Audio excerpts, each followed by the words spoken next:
بسم الله والحمد لله وألف صلاة والسلام عليك يا حبيب الله صلى الله عليه وسلم. بسم الله بديت وعلى النبي صليت، وبقالة اليوم الكوثر نويت. فال يا الفلفال يا فاتح 7 قفال، خرجت في الليل وعقلها طاير، رفدت عينيها للنجوم وقلبها حاير، شافت في الأرض شمعتها ضوات، رفدت يديها للسما ودعات، ربي حقق لها ما بغات. اسم الحقيقي لكوثر هو الخير الوفير، والكوثر هي سورة قصيرة في القرآن بعد بسم الله الرحمن الرحيم.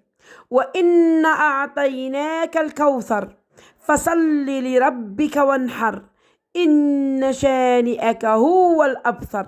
صدق الله العظيم. وهو نهر في الجنة، حلاوته أحلى من السكر، وبياضه أبيض ناصع من الحليب. رزقكم الله ورزقنا بالشرب منه. قالوا ناس زمان عز الطفلة مع بوها، ومن غير بوها تنهان، حتى لو كان شيخ القبيلة خوها ولا راجلها وليد السلطان. نوصيك يا حاير، الماكلة إذا كانت مليحة اشريها، والبنت إذا كانت بنت الأصل اديها، والكلمة إذا ما كانت موزونة لا تحكيها. وكوثر فيها لا تفكر، هي حلاوة قصب السكر، وهي ورد الأصفر، بحبكم تتأثر. الدنيا ديار، وكل دار فيها أسرار، قلب فرحان وقلب مدرار، واحد خدام وواحد محتار، وواحد بايت على الحرير والآخر بايت على النار.